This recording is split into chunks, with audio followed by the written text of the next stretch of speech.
Look at this. We made it. I'm just kidding. What's up? Today's episode is a get to know us Q&A where we have asked everybody to write in. Everybody, like the world, follows me. Just whoever sees what I post. Basically, yeah. Yeah, it'll be interesting because we haven't really talked about how we met. We have not gone down that path in a long time. So I'm really excited to answer some of these.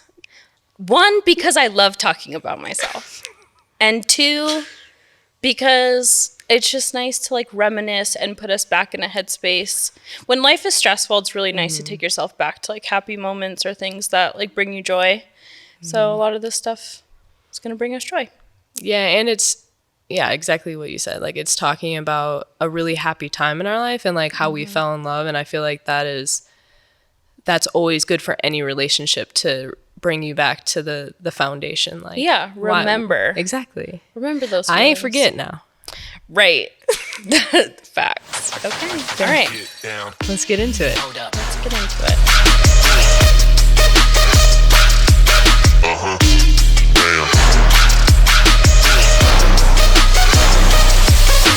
Welcome to the Queer Social. Welcome to the Queer Social. I'm Jess. My pronouns are she, her. I'm Andie. Pronouns they, them. What's going on? Nothing. It's kind of been a long week and it's only Wednesday. I know. I'm tired.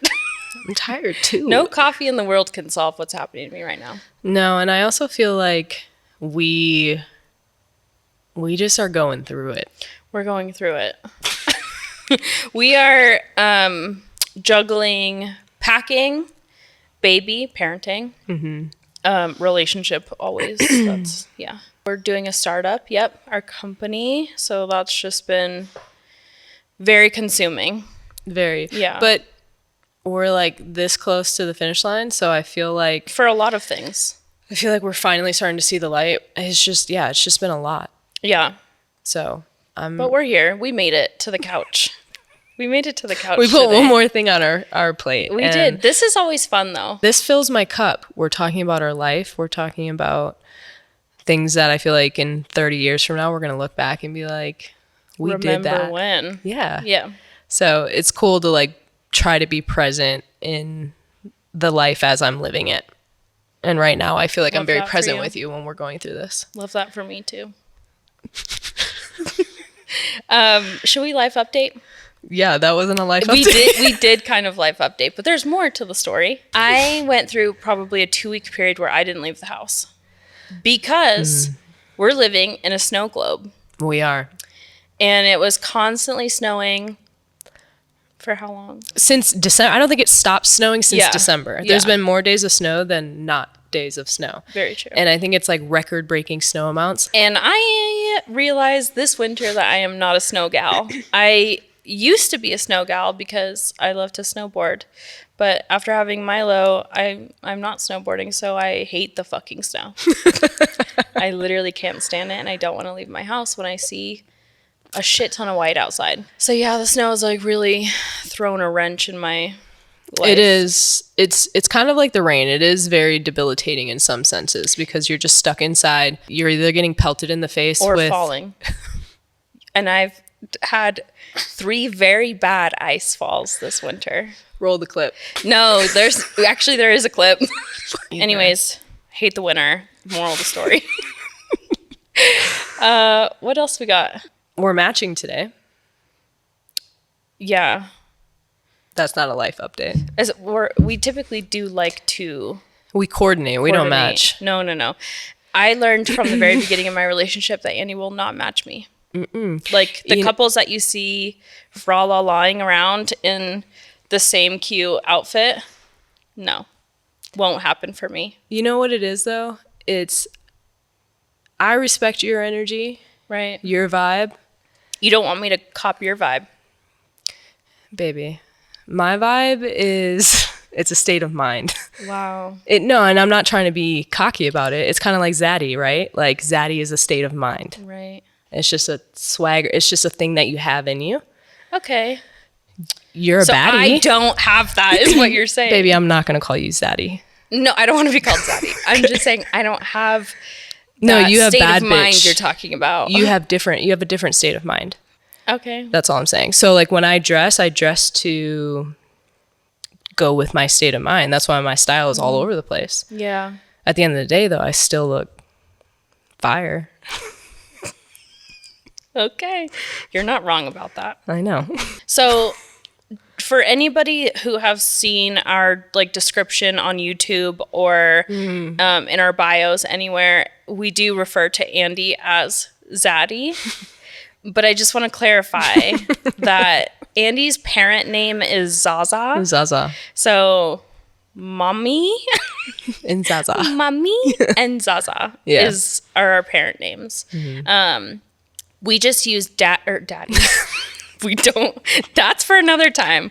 We use Zaddy for the socials. Got it. Yeah, just want to clarify. Zaza. Yeah, I'm a Zaza as a parent. Right. All right. Let's get into it. Let's get into it. Are you telling your story? How are we starting this? So I organized the questions by like category, if you will. Of course you did. And my favorite question is number 1. What question do you think that is? How did you guys meet? That's true. How did we meet? Well, you asked, and I am happy to tell. But do like we all know how this goes, okay? One person can tell the story and it could be like 3 hours long, and the other person tells the story and it's like maybe 10 minutes, if that. If the people are like actually engaging with you. Yeah, and most of the people don't care, so skip along because this is going to be a few minutes. Okay. Okay, great. We met in 2013. So my ex was living in Alabama. It was a long distance relationship. After we had broken up, I still remained very close friends with her friends. You're not going to say the part about before you broke up? What part? What part? That you knew about me? Well, you're not. I was shortening the version, and now you're adding to it. So I stayed really close friends with my ex's friends. I would see them hanging out with Andie, and I was just like, oh shit, it's so hot. Can't go there. Friend's friend, homie hopper, the whole thing. I didn't want to be that girl, you know? At that time, I was, 18 or something? 18, almost 19. And I really didn't think I wanted to date another girl because I didn't know where my head was at. And at this time, I did identify as a girl. Yes. Just so. Yeah. And then I don't know what kind of urge came over me. I found your profile again, right? And then I commented on a picture.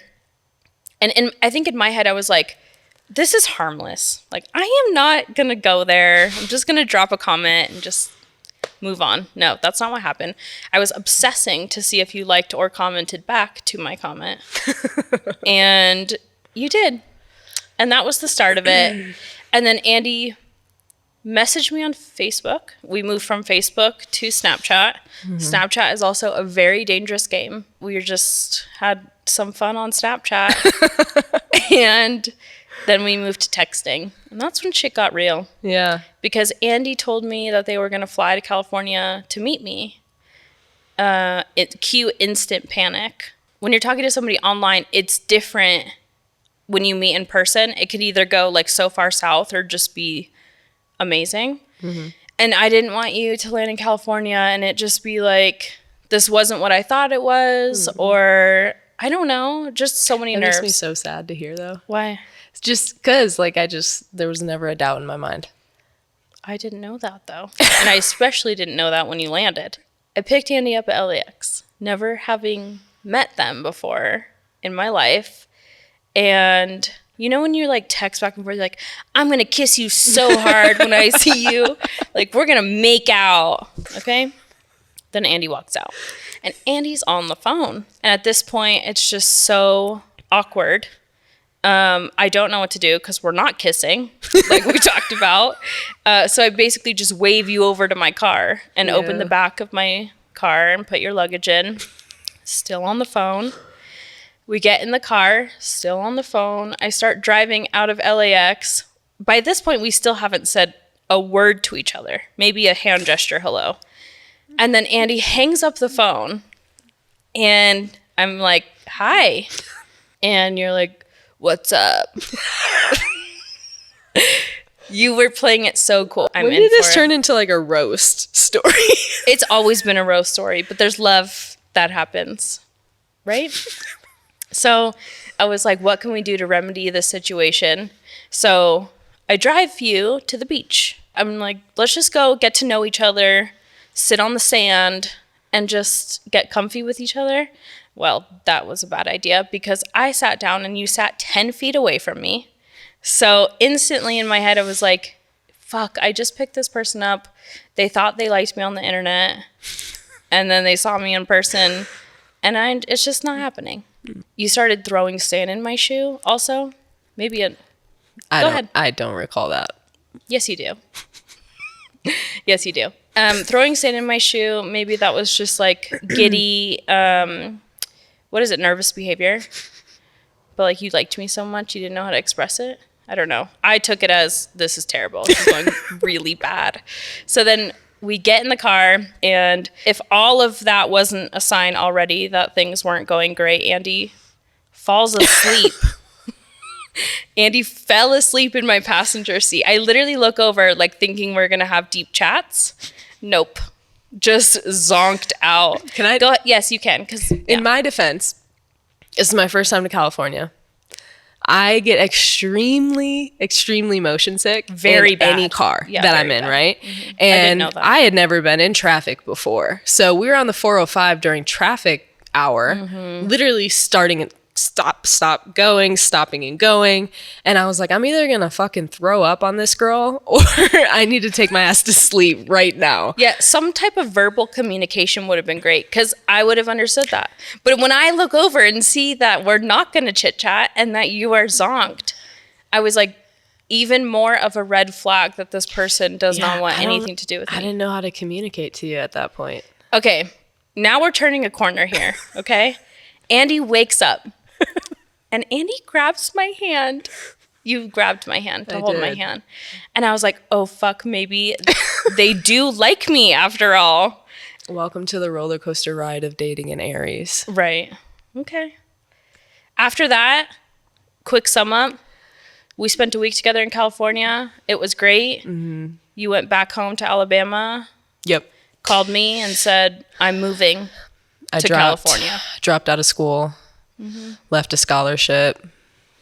Parents were pissed. Yeah. But I did end up going back and playing volleyball and graduating. But they were very upset and they didn't know I was gay. Also, we weren't out at this point either. Yeah. So, my parents did not understand what I was doing in my life at that time. But look at us now, mama. She loves me. She does love you. Then you moved to California. Mm-hmm. We moved in almost immediately with each other. Mm-hmm. And then now we have a baby. Go straight into it, you know? Getting in there, yeah. That was long. Yeah. But these other ones, that's because that's a story. Yeah. And it's a good story. It's okay. And I love the way I tell it. I know. My story is extremely different. I was going to say, we'll save that for another time because Andie's perspective is very different than mine. Yeah, it is. My experience the whole time was that I was so overwhelmed when I met you because you were everything that I wanted and more. Mm-hmm. And like I said, I know the one thing that solidified it for me when you sent me that Snapchat. Okay. I know what you're talking about. I have it still to this day. I have the very first Snapchat. Andie's referring to a booty pic. I'm just going to be super transparent about that. It is. And it's in my camera roll still to this day. That's wild. Show me after this. I want to see my 19-year-old ass. No, but that ass did it, man. Let me tell you. And I still love your ass now. Thanks, babe. Yeah. Next question. Mm-hmm. Who asked who out first, and how did you think the other would respond? We didn't really ask each other out. Yeah. Because we just, moved in with each other. We didn't even do anything, you know? Okay. Were you both out when you got together? No. No, we were not hiding out. each other. Yeah. So, this is actually good. This is good because Okay. I know Jess what you're gonna hid say. me in hotels for the first Yeah. 3 to 6 months of our relationship. I did pay for them. Classy gal, let me tell you. I was like, I can't bring you home. You can't stay at my house as like my best friend because my parents already know I was just dating a girl, and you are definitely up my alley. So they know that you don't look like my other friends. You don't act like my other friends. Yeah. So that And your was mom dangerous is so territory. intuitive. Dude, she would have known. Your mom is fucking Sherlock Holmes. I know. Anyways, I did hide you. So Jess actually came out first in our relationship, and then I came out about a year into our relationship. How was it coming out, if y'all did, and handling the relationship with family and friends? I didn't have any friends after I came out, which was really hard. Well, just some background too. You played a lot of sports in the South and in the Midwest. The Midwest. Yeah. So a lot of your teammates. It was either against them religiously, they didn't understand it, they didn't grow up with any acceptance around them in that regard. I think maybe to this day I have maybe 1 or 2 people out of the multiple sports teams that I've played on pre-California that would talk to me. So yeah, I pretty much lost all my friends when I came out as gay at the time. Which fucking sucked. That did suck. Yeah. That was really shitty. It's just kind of like Like some of the people that you thought you were like the closest to. that's my whole and character. then- yeah. You know, like it doesn't change who I am. But then I realized they aren't the type of people that I want in my life either. But that's hard to recognize, 1, when I'm 20 years old or 22 years old. Yeah. And 2, when I'm not emotionally mature enough to understand. Those aren't your people. Exactly. Yeah.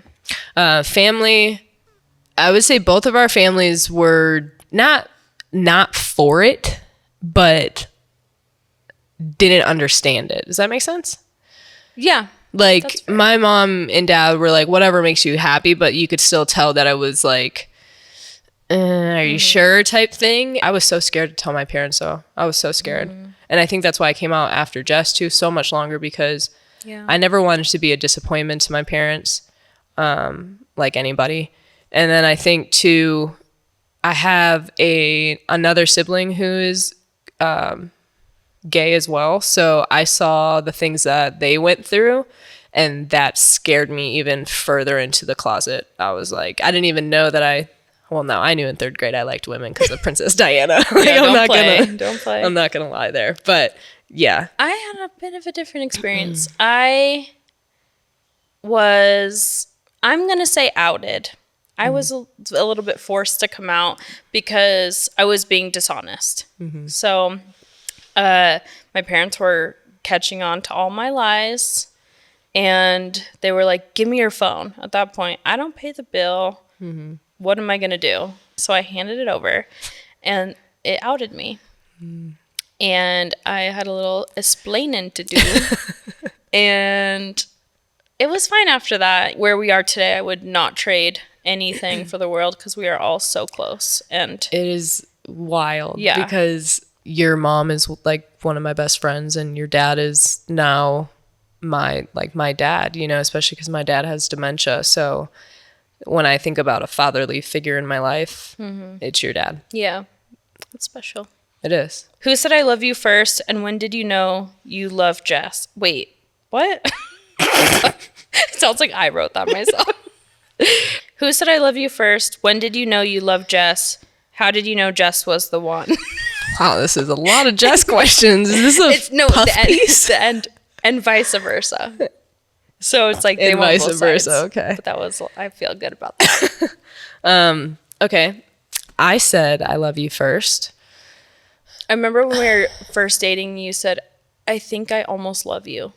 Yeah. That's how I got her hanging on. That's how I kept you hanging on. yeah. I think I almost love you. And then the I love you came, and yeah, you were first. Yeah. And then, like I said, that booty pic on Snapchat really sealed the deal for me. Gotcha.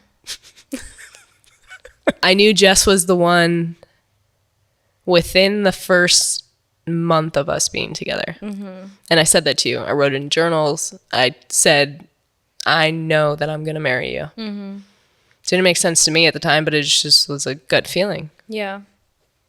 I didn't have the exact same experience. You were a bad boy. I was for a wild me. card. Yeah. And like I am just so opposite of you in every way that I was like, is this for me? Is this going to work for me? This is true because she didn't really like, I could tell that I loved her more for the first 3 years of our relationship. You did. I did love you. I just didn't love you at the capacity that I did when the flip of the switch happened. And it was a very apparent flip of the switch when it did happen. Yeah. It literally was like the lights came on for me. And I was like, holy shit. Yeah, it's sank in. She loves me. Yeah, it was a new level. Unlocked. It was. It was cool though. When did you know that I was the one? Oh, right. I forgot that I had that The part. vice versa. Okay. Like I said, I think it was just like a flip for me. I think But like wanted to marry me. I'm somebody who, like, I don't know, I like stability in that way. I think after a lot of conversations that we've had, that like, I guess talking about our future, that made me feel more like confident. A plan. Yeah, that made me feel more confident in being like, yes, I can see life with you. Like, before the conversations, I knew like you were fine as hell, and I was like super into you, but I didn't know what like the future held. You just thought I was a good lay. Well, yeah. No, I mean, I'm not mad at that. I knew either. that you were more than that. I just didn't know to like what capacity, because I'm a communications gal. Like, let's talk about it. And I was a non-communications person. Yeah. So I just needed to talk about it, and then I could see it, you know? Got it. Tell us about your first date. This is a good one. This is a really good one. I'm assuming you want to start with you so that I can look the worst. Yes. Let's start with me. I took Andie. Andie had never been to California. I took Andie to Hollywood. We went to the Ripley's Believe It or Not Museum, and we walked, saw the stars, went to I forgot the name of the diner. Mel's Diner, maybe? I don't know. I could be really messing that up. We just did like all the Hollywood things, and it was a fun little date. I grew up in LA area, so it's not new to me, but I know it's exciting for people who haven't been to California. So I was like, this is gonna get them. This is a romantic. This one.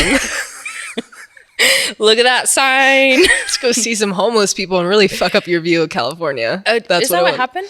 Yeah, I had no idea. I mean, look, when you're from the Midwest, I think California is such this thing that's painted as this beautiful, like you can go surfing, you can go snowboarding, you got the Hollywood, you got celebrities walking next to you buying groceries, making you feel normal, right? Yeah. Like you're amongst them all. Like celebrities, they're just like us. Exactly. No. I got there and I was like, yo. It smells like pee. It smells like pee. My body is not getting down anywhere by any star to take a picture because there's somebody laying there already. Oh my God. So you're not wrong. I had a really, really big reality check when I went to California. Yeah. But it was a great date. It was a great date. Let's just circle back right there. Great date. And then it's Andie's turn to take me on a date. Little woo. You want to woo me? Let me tell you, my baby girl, I know she likes food. I do love good food. Yeah. Me, I am also a person who likes food. And I feel like there's no way for me to tell this without you just feeling Andie took me to Hooters. Okay. Let's not make this anything other than what it is. You took my ass to Hooters. Oh my God. I'm just like, it took me right back to the parking lot. You made me circle. I was like, this is not real. You did not pull up to a Hooters right now. Dude.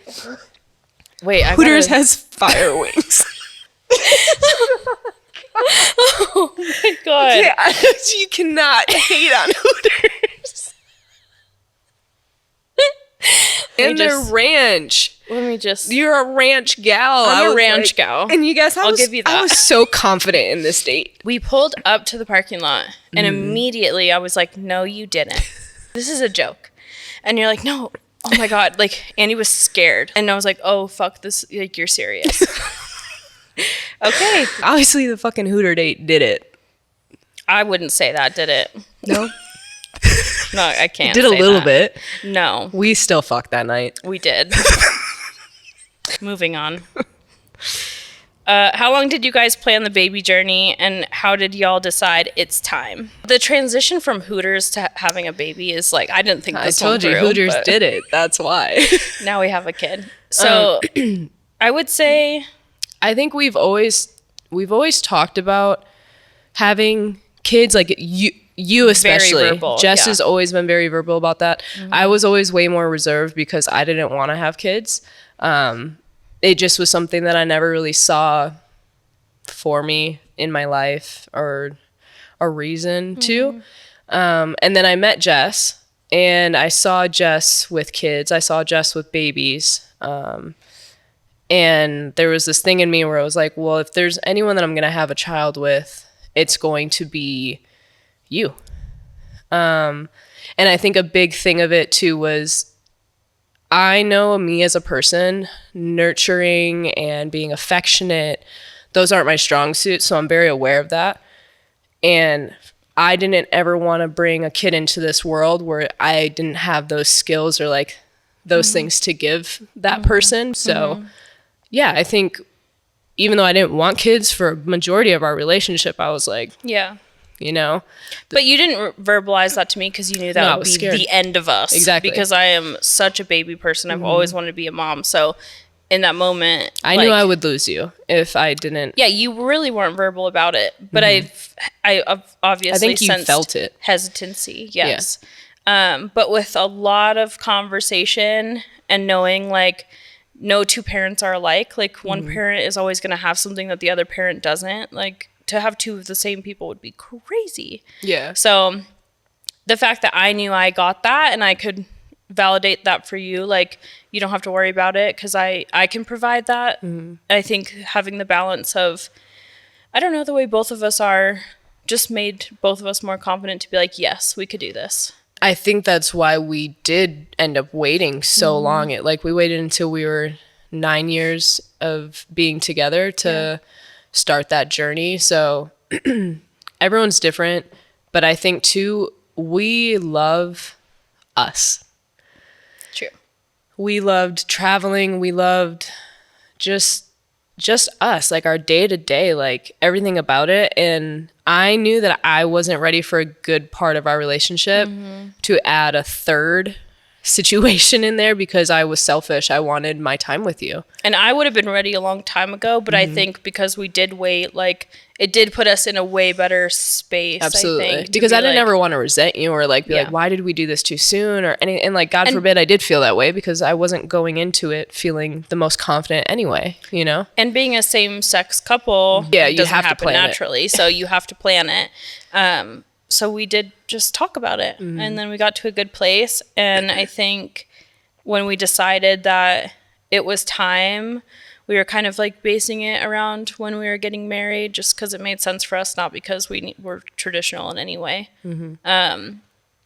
And yeah, it happened pretty quickly after we got married. Yeah, and it happened on the first try. So it happened on the first try, which is unreal. We're very grateful for that because we know how difficult fertility journeys can be to other people. Very difficult. And I have PCOS, which is a whole added So we had fear around it as well. Oh, I thought it was going to take us a very long time. Even the doctor was like, oh my God. Yeah. So yeah, that's how we were ready. We were ready. Yeah. What did the fertility process look like? So we're going to try first with IUI to see kind of like what our options would be, and then we would move forward from there. And like I said, it did happen on the first try, so we were very blessed. And something really cool that means a lot to me, because being like trans and having to go through the mental side of knowing that I physically can't get her pregnant, the doctor let me inseminate her. Oh, you went there. Okay. Yeah. So I told Milo, I looked at the little syringe. I was like, you better swim fast, kid. You did say that out and loud. I literally was like, all right, here we go. And the doctor was like, and it was crazy. Andy was the one who pushed the specimen. So that's a safe word. Yeah. Okay. The specimen. Yeah. Where it needed to be. Yeah. And well, 9 months later, here we are. Have a baby. Mm-hmm. A whole ass baby. Good job. Thank you. This is a $1,200 vial. Yeah. If you Okay. didn't know how much specimen cost, one vial was like $1,200. So, And they say for a typical IUI, you need at least 4 to 5 tries. So yeah. that's a designer baby. How many kids do you guys want? 2. No, that you answer that way too fast because you know the right answer is 3. And I will probably get my way. Moving on. Oh, fuck, I don't have this. Who is your celebrity crush and why? I don't have one. We've talked about this. It's so convenient for you because then it just makes me look like a dick. What if she sees this? If you see this, your Shay suitcase Mitchell. broke within the first. We need a new base bag. We need a new base, extra large suitcase. It broke on the first trip to Hawaii. I'm going to be sending it to you soon. I really just don't have one, or I guess I can't think of one right now. So it's going to look how it's going to look. How is being a parent? It's great. It is very challenging, but it is the most rewarding thing. It's life-changing. And it's like a new level of joy unlocked. Like, looking at somebody and just crying is, like, not normal for me. I think for me, it's just like seeing who she is too as a person, just to be able to like experience the things that are the first time for her through her eyes already. Like when we were in Hawaii, seeing her like just so stoked with like the ocean and like just certain things. It was very, I don't know, just a surreal moment. And she's everything we could have ever imagined. She's so great. I feel like we got spoiled with her. I'm so lucky too because, like I said, not having wanting kids to being like afraid of not being like a good parent to her. Yeah, she took it easy on you. She took it easy on me. Yeah, like she's a pretty good baby. She's a good baby. Yeah. A piece of advice that you'd give new parents: if you have a partner going through this with you, things are gonna get irritable. Like you're doing something for the first time. Always look to your partner as we're on the same team. Yeah. It's harder in the moment. It is. But if you can check yourself. To be like, okay, we're both trying to do the same thing here. I think that really helped with me because you were super irritable, rightfully so, losing sleep, the breastfeeding situation. Like there was just a lot going on with your body. And it was really hard for me not to take things personal. Yeah. Because you're really sensitive to things that I say to you. Very sensitive. So I think once I separated that, everything was kind of easier to deal with. So yeah. I would say my advice is communication is king, because you're, like Andy said, you're going through something that's so new. Don't be afraid to ask for help where you need it. I think that was like a really big thing for me because I always thought I'm going to be super mom. I could do it by myself if I had to. Like, and I was like, oh shit, I need help. Like, this is hard. And especially postpartum. I had a really hard time postpartum. Yeah. And I think we're going to do a whole episode on that, birth and postpartum, because I just don't feel like it's talked about as much as it should be. And I did have a really hard time. So my piece of advice would be ask for support so that you don't feel like it's all on you, because it does feel like that naturally. I'll also say this. Everything is temporary. Yes. Oh my God. I wish I knew that, because I felt like I was in the deepest of deepest black holes and there was no light at the end of the tunnel. And knowing that, like, once you come out of it, you're like, oh shit. Okay, we did that. And it's way better now. Yeah. Way better now. But man, if we knew that before, somebody should have told us. But I feel like even too, though, it's all through experience. Yeah. You're not going to know until you're going through it. Like somebody can prepare, you can study, you can read as much as you want, which I did.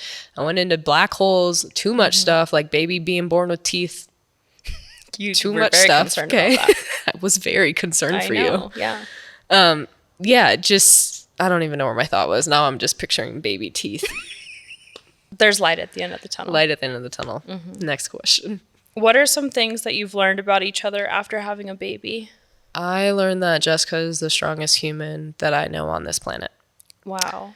Watching somebody give birth to your child unmedicated, hats off to you, dude. Like, I know, I'm serious. Like, that is probably one of the most badass things that I've ever seen. You created life. You did the damn thing. You told our doctor to fuck right off. You were so empowered within yourself that you were so, like, just the most confident person. Yeah. Like, you just knew what your body could do. You knew what you could do. And yeah, like, you can do anything in this world. Thank you. You're welcome. That's sweet. I had to get points back from Hooters. I think also you're referring to when I told the doctor fuck off, it's because the doctor was not my doctor. He was the only doctor on shift, basically. And he came in and right off the bat was like, you should have a cesarean. And I'm like, you can fuck off. And I basically fired him with the help of my doula and with you. And we fired him and a new doctor had to come to the hospital. So just a little backstory on that. Yeah. I have learned that you are so much more capable when it comes to parenting than you think. Oh. Because you really doubted yourself as a parent. Like, you really did. And I did what I could to be like, no, you're going to be great. And this is why. But like, you don't, until you see it put into action, I think that's what was like super life-changing is like, you are such a good parent. And like, you even surprised me in some ways. I'm like, shit, I knew that they were going to be good, but like, you're good. Thank you, babe. Yeah. How is Jess feeling after Milo's birth? That's a really loaded question. And we will get into it. I'm finally feeling better. 7 months. I'm like, okay, now I can start focusing on me. I'm at the part of my life where I do want to focus on me now. Before I was like, Milo's my priority. I don't matter. I see the treadmill. It's not happening. But now I'm like, I'm ready. I want to take care of myself. And I just, I want to give some effort back. Yeah. That makes me happy because I know that you put everybody first. It doesn't matter if it's Milo, your mom, me. You put everybody first. So it's nice to see that you want to be able to focus on yourself because you deserve that. Thank you. Did Andie always know that they were non-binary? No. No, you didn't. It's a long journey. Yeah. I was super feminine. Super, super femme. Fitting into the mold you thought you had to. Exactly. Went all the way through college that way. And then when I met Jess, she was the first person that kind of opened the door for me to be like, I think we were shopping one time and you were like, let's look at the men's section. Yeah. And I was like, nah. Jess was the first person who was like, let's just like go and see if this is kind of what you like. And then I would say I changed my wardrobe twice a year at least for the last. Oh my God. Like, we went through like an Aztec situation. Everybody went through an Aztec pattern. Flannels. Like, we went through the typical lesbian things that you go through. Yeah, just finding your identity. We tried a lot of different avenues until now you are the most confident with your style. You're there. But it took a very long time. It took 10 years essentially of being with you, being with somebody who was supportive. And I would say in 2020 during COVID, I had a lot of time to myself and I had my mom out here too. And I ended up coming out to her as trans non-binary to her at that time. And the first thing she said to me was, I think I always knew. And I was like, well, you could have told me. you could have told me. Right. You know? A little hint would have been nice. But I always felt like I was born in the wrong body, even as a young kid. Yeah. Like I always felt that my brain did not match literally my body. And that was very difficult for me. I didn't understand it. I didn't know how to communicate it. Definitely wasn't in an environment where I saw anybody like that or let alone it was talked about. Right. So I think once I started realizing that that was something that I had suppressed for so long and I started talking to you about it, I was like, I don't think I'm just gay. Right. I think because you were such a safe space for me, I feel like you knew. I would drop these hints in a very subtle way to be like, do you want to explore this? Do you want to explore that? Because I knew that you were uncomfy the way that you were. I wasn't trying to get you to be someone that you weren't. I was just giving you the space to be whoever you are. I think, too, shame is a really difficult thing to work through, especially when it's frowned upon. Like, you're told it's wrong your whole life. Especially where you're from. Yeah. Yeah. And then that's just being gay, right? To be trans, good Lord. Forget it. Goodbye. Yeah. So it took a long time. I'm still evolving, and I'm still checking myself every day to be like, you know, like working through to be like, yeah, this is who you are. This is how you feel. And until I'm able to get like gender affirming care, I think that it'll always kind of be a battle. And I still think even after gender affirming care, it'll be a battle. It's just a daily thing I have to work on. And for people who don't know what you're referring to, you are referring to top surgery. Yes. Top surgery. Okay. But you're at a great place. I am. So I'm in a healthy place with it. Still a work in progress every day. Aren't we all? Yes. But you are way more confident today than you were. Yeah. Thank you for that. Oh, it's not me. No, you're a big part of it. Okay. What would you say the difference was coming out as like lesbian versus trans non-binary? I think for me, coming out as lesbian was easier. Just because I think I had already gotten so much of it from like other people like, oh, you play sports, you do this. Like I played padded football with boys growing up. So like being bullied, being bullied and telling me like that I was a lesbian from such a young age. And I was like, no, I'm not. Yeah. But then coming out as trans non-binary, that was different because that was deep rooted. So like that was childhood suppressed feelings that I had to work through as an adult to actually take the time to be like, no. There's something deeper here. You don't feel that way. You actually feel this way, and you need to start addressing this. Otherwise, you're going to be miserable. It was harder because it was something that I had to work through, but then it's extremely hard because of society. Like, I'm just trying to exist. Yeah. I'm just trying to live my life and be a good human. Hard? You know, and it sucks that is as difficult it is. It sucks that we're losing our lives for just being who we are. Yeah, it's devastating. When it comes to people not understanding, whether it's your pronouns, whether it's you being gay, it all comes from a place of like no love. You don't have to say anything mean to somebody, right? Like, and that would solve a lot of the fucking issues in our world. Like, you don't have to come up with a bill targeting, you know, gay people taking away their kids. Like, you don't have to do that. Like, it takes so much energy and it takes so much hate inside of you to do that. Yeah. So I think that's what it all comes down to is your mama didn't love you and you're a hater. Period. Middle America's going to love me for that one. How did you choose the name Andie? So if I were to have been born a boy, my name was supposed to be Andrew. And then my dad growing up always called me Andy Pangy. And it was just a nickname. So it always felt natural. And the crazy part about this is when I did change my name, like last year, so my dad has dementia, so he has always called me by my dead name, always. And then when you told him when I was gone on the show that I go by Andie, he automatically said Andie, which is crazy to me because there's silver linings with that cruel disease to where there's things that show you that they're still in there, and that was one of them. So to hear my dad, who has dementia, be able to call me by my correct name gives anybody who misgenders me or calls me by the incorrect name, like, fuck right off. Yeah. Like, that's the validation, I guess. Not that you need it, but that's the validation that feels the best. Oh, you're going to love this one. Andie, you have such cool style. Have you thought about having your own clothing line? I have. Yeah, that has been but I have other things that I want to do first.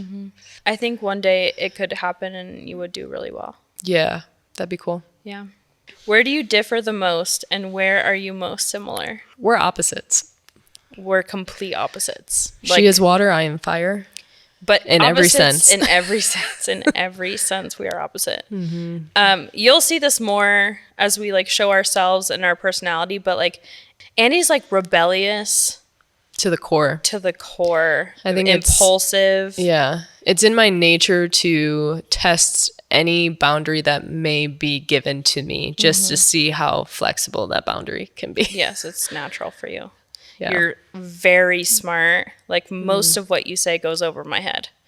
If anyone's in a relationship with a super smart person and you're like me, you have to be a very good listener because I have nothing to contribute. But I've also learned that like there's certain things that we just don't talk about.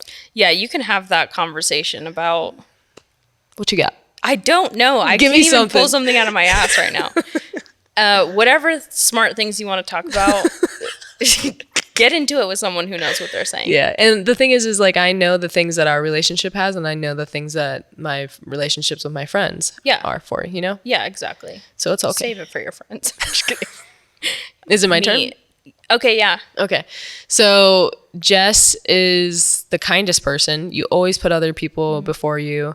You taught me a lot of different things in that regard to, you know, the world is about connecting with people and helping people, and I've definitely seen the beauty from that. So yeah, I would say that you're a very generous, kind person. You're a very approachable person. I'm not the most approachable person. I'm very extreme. Most of the time when people are around you or they meet you, they think you don't like them. Yeah, but that's just my really bad social cues. Right. And you're just like an observer too. And I'm like, I got this. I'll take it for Jess the team. is an extrovert. Yeah, I just dive right in with whoever is right in front of me. Oh, and one other thing is that I'm a goody two-shoes. I'm a rule follower. I'm by the book. I'm a planner. I'm all those things. And you are like, can't plan for the life of you, won't follow any rules. Whatever I tell you, do the opposite. It's so fun. Such a fun game. How do you prioritize each other with all your endeavors and being parents? Do you want to be real? Yeah, go ahead. We sometimes don't. I mean, that's the truth. We're very good about communicating to each other. Like, even if something's not going to get fixed in this moment, we're like, hey, right now, this is what I'm feeling. And then we're on the same page and we know how the other one's feeling, and we can make more of an effort in whatever area that calls for. Because I think, look, if you've been together as long as we've been together or more, for whoever's listening, watching, you do get comfortable. There's no, like, if you're going to sit here and tell me your relationship is fucking fire all the time, you're a liar. I'm sorry. Well, I mean, yeah, it's not real, right? It's not real. Every relationship has ebbs and flows. And I think the good thing about like what you were saying is the communication side of things, but also when we do give each other that time, it's amazing. It's 100% of us giving each other that time rather than like some watered down, filtered down situation, you know? And cause I don't want that. No. I don't want to give We're passionate people too. So like, I think with us just being like, hey, right now I'm feeling weird, or like I need more validation. Sometimes we literally need to say those words. I need more verbal validation. I need more physical attention. Like, ask for what you need. Ask and you shall receive. But that took us a really long time to get there because I'm not a natural born communicator. Yeah. So I really had to learn. A lot of people aren't. A lot of people have a really hard time asking for things. They're like, oh, they should just know. That's not true. Yeah. But that is, I guess, how we balance our life as a whole is just constant open communication. Okay, so now we're getting into like, we're just gonna do a few fun ones now. Okay. If you had to describe each other as a household object, what would it be and why? You're for sure my bed. You are my bed? Yeah, you're comforting. Okay. You give me stability. Oh, yeah. And you're always down for a good time. Okay. I wouldn't say always. Okay, I'll take it. Okay. I love that. What about me? Okay, maybe like a lighter. That's a household object, right? Sure, baby. I'll be a lighter for you. A lighter, because you light my world on fire. But also, like, you're hot. That can go in there too. And you add spark to a lot of areas in my life where I play it safe. And you are like, no, baby. No, ma'am. We're going the opposite way here. just light that shit on fire. Yeah. You're right. You're a lighter. Thanks, fam. What mythical creature would you want to be? Okay. That's fun. I'll just start. A unicorn. Well, Because I'm a horse girl. If you're a unicorn, I have to think of something that could have sex with you. Oh, is that where? Okay. Well, I couldn't be a fucking dolphin or like a mermaid or something. How would I be with you? Oh my god. What are the Can we half just not what make are it the half sexual? man horse thing is But called? the bottom is still a horse. So you're shit out of luck there. No, but that's what I'm saying. If it wasn't a sexual thing, what would you have picked? Mythical creature? Yeah. Probably a werewolf. Yeah, that sounds right. I was also thinking like a merman because Oh, fuck it up. I would be because you're scared of the ocean, but that would give you like But I love the water, which is the weirdest thing. I think the ocean I just respect. That's why it scares me. There's you too love much the shit we water don't if know it's about 80 it. degrees. Yeah, baby, don't get it twisted. Okay. If you could visit any country, what would it be? Right now, my top would either be Japan or Iceland. Really? Yeah, I know you're going to say Australia because Jess has said even since she was like 12 years old that she wanted to be married to a 25-year-old Australian man who surfed and had all this other shit that I clearly don't. My mom sent me a picture of my artwork a few years ago. And I was already dating Andy for like fucking 8 years at this point. And they were like, look at this. And I had written to my teacher. It was like an actual assignment. Like, what do you see in your future? Like, I'm married to an Australian man with lots of babies. Here I am. I need an accent or something. Here I am, mate. Never mind. No love lost with you, I swear. Oh, okay. Anyways. Wait, I didn't answer. Okay, what country? Yeah. Yeah. Okay, so Australia. Is New Zealand a country? Yeah. Okay. I want to also visit New Zealand.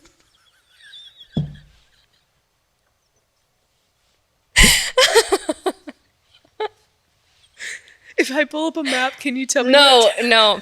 We're not doing that. Okay. I want to feel good about myself today. Okay.